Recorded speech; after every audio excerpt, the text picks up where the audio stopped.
हैं एक बड़ी खबर का। मुख्यमंत्री ने विधायकों की बैठक बुलाई है। आपको बता दें कि कल श्रीनगर में नेशनल कॉन्फ्रेंस मुख्यालय में यह बैठक होगी। गठबंधन दलों के विधायक भी शामिल होने के लिए कहा गया है। स्टेटहुड और आरक्षण पर आपको बता दें कि चर्चा हो सकती है। सूत्रों के हवाले से बड़ी खबर, मुख्यमंत्री ने कल विधायकों की बैठक बुलाई है। कल श्रीनगर में नेशनल कॉन्फ्रेंस मुख्यालय में यह अहम बैठक होगी। कई मुद्दों पर चर्चा की जाएगी, जिसमें से स्टेटहुड और आरक्षण पर खास तौर पर चर्चा की जा सकती है। सूत्रों के हवाले से बड़ी खबर है, गठबंधन दलों के विधायक भी हो सकता है कि इस बैठक में शामिल हो। और ऐसे वक्त में जब खुद आगा रहुल्ला की तरफ से अल्टीमेटम दे दिया गया है कि 20 दिसंबर तक इस मुद्दे को सुलझा लिया जाए, वरना छात्रों के साथ मिलकर एक बड़ा प्रदर्शन किया जाएगा। तो ऐसे में कल मुख्यमंत्री उमर अब्दुल्ला द्वारा विधायकों की बैठक बुलाई गई है और स्टेटहुड के साथ साथ आरक्षण भी वो अहम मुद्दा है जिसको लेकर ये चर्चा होनी है। जो गठबंधन के विधायक हैं उनको भी इस बैठक में आमंत्रित किया गया है और इस बैठक में इसके अलावा भी कई अहम मुद्दों पर चर्चा की जाएगी। पिछले कुछ समय से जब नगरोटा और बड़गाम में विधानसभा चुनाव होने थे, उसी बीच नेशनल कॉन्फ्रेंस में भी अनबन देखी गई थी। उसका सबसे बड़ा मुद्दा आरक्षण ही था और ऐसे में आगा रहुल्ला की तरफ से कुछ नुकसान भी नेशनल कॉन्फ्रेंस को हुआ। उसी को लेकर अब ये बैठक है और श्रीनगर में ये बैठक होगी एनसी मुख्यालय में और कई महत्वपूर्ण मुद्दों पर चर्चा की जाएगी।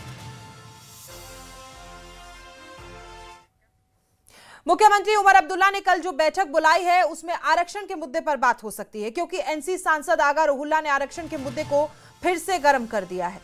उन्होंने सरकार को अल्टीमेटम दिया है कि अगर 20 दिसंबर तक आरक्षण का मुद्दा नहीं सुलझा तो वो फिर से छात्रों के साथ एक बड़ा आंदोलन करेंगे। देखिए उन्होंने अपने सोशल मीडिया पर क्या कुछ लिखा है।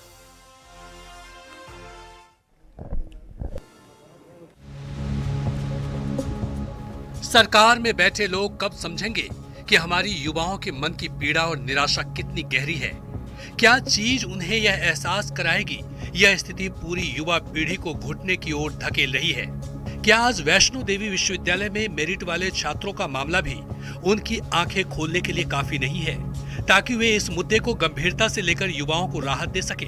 पिछले साल उन्होंने कहा था 6 महीने, वे 6 महीने अब 1 साल में बदल चुके हैं। कुछ हफ्ते पहले बड़गाम विधानसभा चुनाव से ठीक पहले उन्होंने कहा था कुछ ही दिन, बिना यह बताए कि मसला हल हुआ या नहीं। अब वे कुछ दिन भी 1 महीने से ज्यादा हो चुके हैं। अब अगर वे किसी समय भविष्य में यह मुद्दा हल भी कर लें, जो कि शायद ही संभव दिखता है, तो जो साल विद्यार्थी पहले ही खो चुके हैं, जो रिक्तियां निकल चुकी है, उसकी भरपाई कैसे होगी? क्या यह सब व्यक्तिगत अहम का मामला है? क्या यह पूरी पीढ़ी इसलिए सजा भुगत रही है क्योंकि मैं उनके लिए आवाज उठा रहा हूँ? ठीक है, मैं खुद को 1 महीने के लिए इस मुद्दे से अलग करता हूँ। आप छात्रों से मिलिए, इस मुद्दे को तार्किक तरीके से सुलझाइए, उन्हें अपने साथ लीजिए, मुझे कोसिए, मुझे उनके खिलाफ कीजिए, लेकिन कृपया यह मसला हल कीजिए, क्योंकि यह उनके करियर का सवाल है। और अगर 20 दिसंबर को संसद सत्र समाप्त होने तक यह मुद्दा हल नहीं हुआ तो मैं फिर उन्हीं छात्रों के साथ बैठूंगा जैसे पिछले दिसंबर किया था, लेकिन इस बार सिर्फ 1 दिन के लिए नहीं।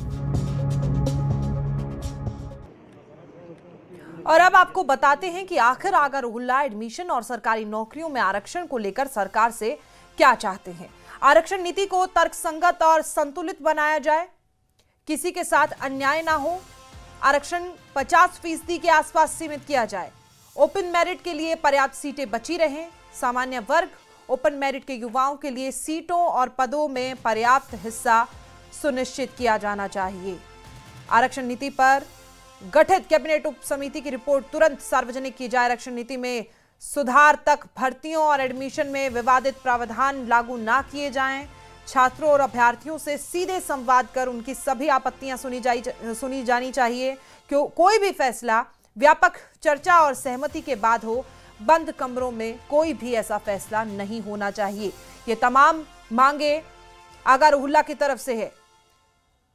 बहुत समय से आरक्षण को लेकर पुरजोर तरीके से उन्होंने मांग की है। खुद सोशल मीडिया पे उनकी तरफ से जो लिखा गया था वो भी हमने आपको सुनाया कि जब तक 20 दिसंबर का अल्टीमेटम उन्होंने नेशनल कॉन्फ्रेंस को दिया है अपनी सरकार के खिलाफ चुनौती, और कहा गया है कि अगर उसके बाद भी ये मुद्दा हल नहीं होता है तो उसके बाद वो खुद एक बड़ा आंदोलन करेंगे, छात्रों के साथ रोड पर आएंगे और वो आंदोलन एक दिन के लिए नहीं होगा, वो लंबा होगा। इसी खबर पर ज्यादा जानकारी के साथ सरोज कफील हमारे सहयोगी हमारे साथ मौजूद है। सरोज, सीधे तौर पर अल्टीमेटम दिया आगा रोहिल्ला ने एएनसी को। अब जो ये कल बैठक बुलाई गई है, माना जा रहा है कि इसमें आरक्षण के साथ साथ स्टेटहुड के मुद्दे पर भी चर्चा होगी, लेकिन क्या आपको लगता है कि अगर सहमति बन जाती है तो ठीक, नहीं तो कुछ बड़ा हो सकता है? सरोज, देखिए, कल नेशनल कॉन्फ्रेंस की सीडब्ल्यूसी यानी सेंट्रल वर्किंग कमेटी की एक मीटिंग है जो हर साल होती है। यहाँ पर 2 दिन ये मीटिंग चलेगी, जिसमें सीएम उमर अब्दुल्ला ने इनके तमाम जो एमएलएज हैं उनको न्योता भेजा है। और पहली बार ऐसा हो रहा है कि तमाम एमएलएज इस मीटिंग का हिस्सा बनेंगे सेंट्रल वर्किंग कमेटी का। इससे पहले ऐसा कभी नहीं हुआ था। और साथ ही साथ जो इनके एमपीज हैं, भले फिर वो राज्यसभा के हों या लोअर हाउस के हों, उन लोगों को भी न्योता दिया गया है और वो इस मीटिंग का हिस्सा बनेंगे। 2 दिन के लिए मीटिंग चलेंगी। उसके बाद फ्राइडे को क्या कुछ खाका बनेगा इस मीटिंग का, उसको लेके सीएम उमर अब्दुल्ला प्रेस को ब्रीफिंग देंगे। साथ ही साथ आपको बताते चलें, जिस तरह से अभी आरक्षण का मुद्दा कह रहे हैं, बिल्कुल सही है कि आगा रोहिल्ला ने एक अल्टीमेटम दिया है अपनी ही गवर्नमेंट को कि 20 दिसंबर तक अगर ये इशू रिजॉल्व नहीं हो पाया तो जो हमने हाल ही में देखा था, बच्चे किस तरह से सीएम उमर अब्दुल्ला की गुपकार रेसिडेंस पे एक पुरअमन एहतजाज कर रहे थे, प्रोटेस्ट कर रहे थे, उसी के चलते हुए आगा रोहिल्ला ने कहा है कि वो भी उस प्रोटेस्ट को ज्वाइन करेंगे। लेकिन कहीं ना कहीं सबसे बड़ा सवाल ये खड़ा होता है, यहाँ पे 2 सवाल है। सबसे पहला सवाल ये है कि जब तक जम्मू कश्मीर लद्दाख हाई कोर्ट में एडवोकेट जनरल की नियुक्ति नहीं होगी, तब तक इस केस को टेकअप नहीं किया जा सकता है, इसको कोर्ट के दरवाजों तक नहीं लिया जा सकता है। और पिछले कई सालों से यहाँ पर एडवोकेट जनरल की अभी नियुक्ति नहीं हुई है, जिसपे पीडीपी ने सवाल भी पूछे थे। साथ ही साथ आपको दूसरा इशू बताऊं, यहाँ पर अगले साल यहाँ पे कास्ट सेंसस होने वाला है। जब तक कास्ट सेंसस नहीं होगा, उस बेस पे ही फिर आगे ये तय किया जाएगा कि रिजर्वेशन यानी कि आरक्षण में कौन डिजर्व करता है, कौन नहीं डिजर्व करता है, कौन ओपन मेरिट कैंडिडेट है और कौन नहीं है। तो कुल मिला के अगर बात की जाए, इस बात से खुद इस वक्त नेशनल कॉन्फ्रेंस के एमपी सईद आगा रोहिल्ला वाकिफ है। क्या ये वो नहीं जानते हैं कि जब तक एडवोकेट जनरल की नियुक्ति या कास्ट सेंसस यहाँ अगले साल नहीं होगा, तब तक जो स्टूडेंट्स का इशू है ये रिजॉल्व नहीं हो सकता। लेकिन यहाँ पर नेशनल कॉन्फ्रेंस की जो सबसे बड़ी गलती है वो ये है कि उन्होंने 6 महीने का वक्त दिया था। एक सब कमेटी फॉर्म की थी जिसे एजुकेशन मिनिस्टर सकीना यतू हेड कर रही थी। उसके बाद कई सारी डेलिब्रेशंस जो हैं ओपन मेरिट स्टूडेंट्स की या जम्मू कश्मीर स्टूडेंट्स एसोसिएशंस की, वो सकीना यतू से मिले, ये जो सब कमेटी थी। और उसके बाद उन्हें आश्वासन दिया गया सकीना यतू की तरफ से कि अभी जो मामला है ये लॉ डिपार्टमेंट में पड़ा हुआ है और इस पर काम चल रहा है। तो कहीं ना कहीं या वो क्लियरली कह सकती थी नेशनल कॉन्फ्रेंस कि ये मुद्दा बहुत बड़ा है आरक्षण का, 1-1.5 साल हमें लगेगा, हम वक्त मांग रहे हैं आपसे, तब तक जो स्टूडेंट्स हैं जिस हिसाब से चीजें चल रही हैं उस हिसाब से चलनी चाहिए। लेकिन अब देखें आप, यहां पर इस वक्त अपनी ही पार्टी के जो उनके एमपी हैं वो कहीं ना कहीं ये सवाल खड़े कर रहे हैं, ये जानने के बाद भी कि जब तक यहां पर एडवोकेट जनरल की नियुक्ति नहीं होगी, कास्ट सेंसस नहीं होगा। अब इससे क्या हो रहा है कि ऑपोजिशन पार्टीज जो है उन्हें मौका मिल रहा है इस वक्त नेशनल कॉन्फ्रेंस को घेरने का, और कहीं ना कहीं वो उन्हीं की पार्टी के एमपी सईद आगा रोहिल्ला को कोट कर रहे हैं। अब जो ये कल की मीटिंग है यहाँ पे सेंट्रल वर्किंग कमेटी की जो उमर अब्दुल्ला ने रखी हुई है यहाँ पर, अब सबसे पहला सवाल ये है कि यहाँ देखना होगा कि क्या इस मीटिंग में कल सईद आगा रोहिल्ला भी हिस्सा बनेंगे या नहीं बनेंगे। क्योंकि 3 महीने पहले जब यहाँ ही श्रीनगर के नवाई सुबह ऑफिस में नेशनल कॉन्फ्रेंस का जो हेडक्वार्टर्स है मीटिंग हुई थी, उसमें सईद आगा रोहिल्ला 10 मिनट के बाद ही उठ के निकल गए थे। हालांकि हमने सवाल पूछने की कोशिश की, उन्होंने जवाब नहीं दिया। और तब से हम देख रहे हैं स्पेशली पिछले 4 महीने से जो डिफरेंसेस है स्पेशली एमपी आगा रोहिल्ला और नेशनल कॉन्फ्रेंस के बीच और बढ़ती हुई नजर आ रही है। आपने खुद भी सुना, कल डिप्टी सीएम सुरेंद्र चौधरी ने एक बयान दिया, उन्होंने कहा कि अगर एमपी आगा रोहिल्ला चाहते हैं रियल सेंसेस में इन बच्चों का मुद्दा उठे और नेशनल लेवल पे उठे, तो वो एक डेकोरम मेंटेन करने चाहिए। वो एक एमपी है, पार्लियामेंट का सेशन अभी आने वाला है। बनता है कि इनकी छवि एक सुलझे हुए नेता की है, और जो चुनौतियां आपने बताई उनके बारे में वाकिफ है आगा रोहिल्ला, उसके बाद ये क्या मैसेज देना चाहते हैं फिर अपनी ही पार्टी को?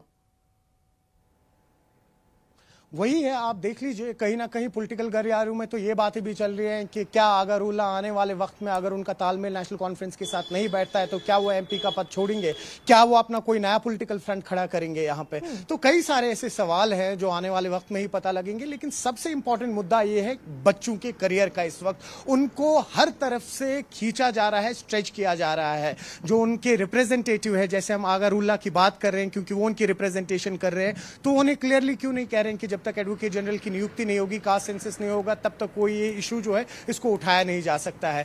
तो अब यही देखना होगा, कल सेंट्रल वर्किंग कमेटी जो नेशनल कॉन्फ्रेंस है इनकी मीटिंग भी है और पहली बार तमाम एमएलएज को बुलाया गया है।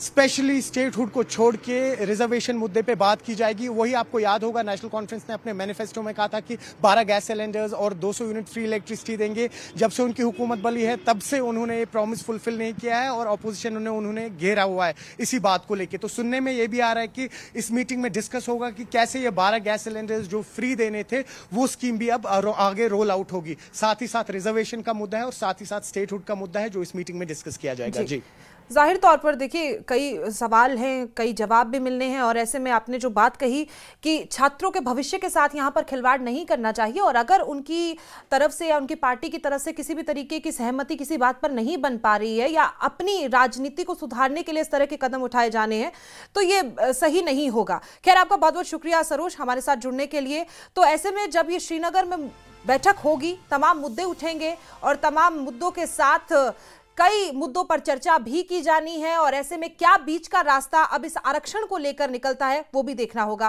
फिलहाल वक्त छोटे से ब्रेक आप देख